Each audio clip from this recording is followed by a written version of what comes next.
Et maintenant, les enfants, on passe à la correction. Écris les syllabes manquantes en utilisant en avec AN. Alors, la première syllabe manquante dans le premier dessin, c'est quelle syllabe? C'est pan. Alors, le mot c'est pantalon. Pantalon. Il manquait la syllabe pan. Alors, le deuxième dessin, c'est quoi? C'est fantôme. Et il manque quelle syllabe? Il manque la syllabe fan. Fan. Fantôme.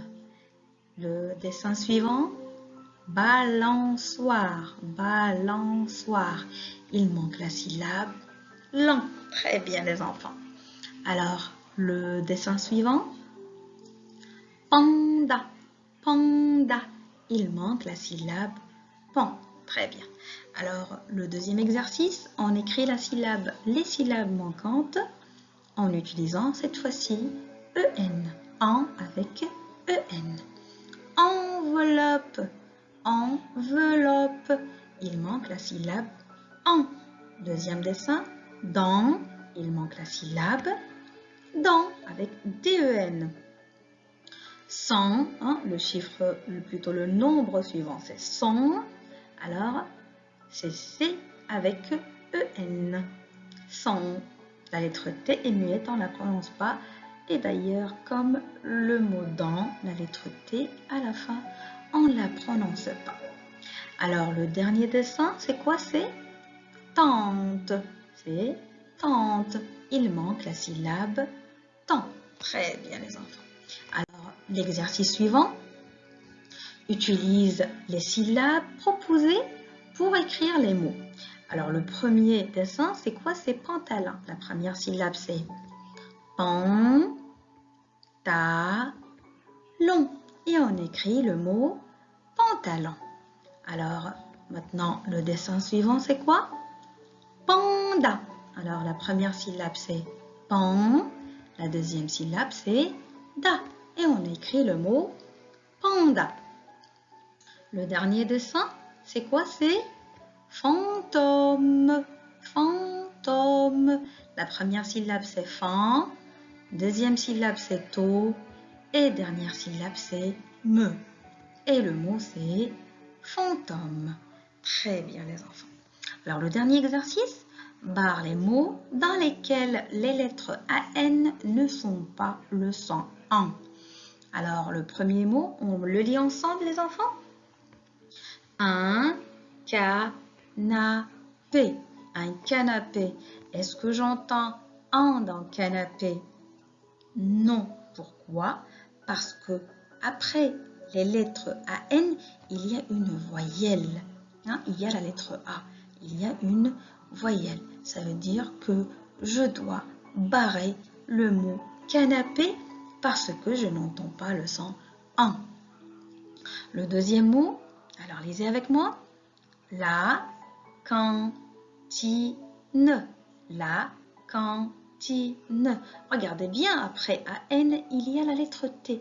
La lettre T, est-ce que c'est une voyelle? Non, c'est une consonne. Alors, est-ce que je vais barrer le mot? Bien sûr que non. Alors, parce que j'entends bien sûr le son en. Alors, le mot suivant, ma tante. Ma tante. Alors, regardez bien, après AN, il y a la lettre T. La lettre T, c'est une consonne. Ce n'est pas une voyelle.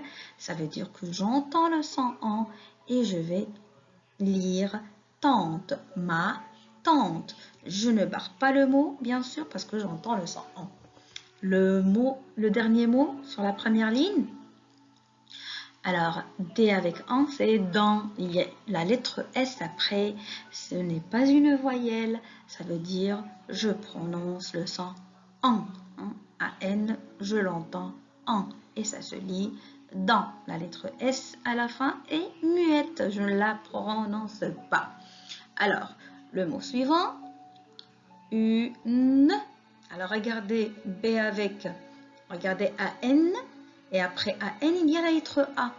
La lettre A, c'est une voyelle. Alors, ça veut dire que je vais prononcer la lettre N et je ne vais pas entendre le son en.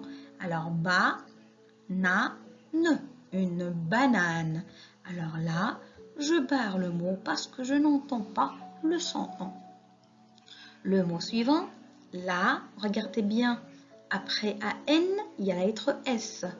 Alors, est-ce que je vais barrer le mot? Est-ce que j'entends le son en, oui ou non? Oui, j'entends le son en. Et le mot se lit comme ça. Alors, lisez avec moi. La danse, la danse, la danse. Alors, je ne barre pas le mot. Le mot suivant, c'est quoi? Une année, une année. Regardez, après les double N, il y a une voyelle. Alors, je n'entends pas le son en. Alors, le dernier mot, un ananas. Un ananas. Regardez bien, après AN. Après AN, il y a une voyelle. Hein? Là, je vois déjà 2 fois AN. Hein? Il y a AN, après il y a la lettre A. Il y a aussi AN, il y a après la lettre A. Alors, je n'entends pas le son en parce qu'il y a une voyelle après AN. Alors, je barre le mot. Très bien les enfants, j'espère que vous avez très bien réussi vos exercices et je vous fais un gros bisou et on se voit dans une autre vidéo après Inch'Allah.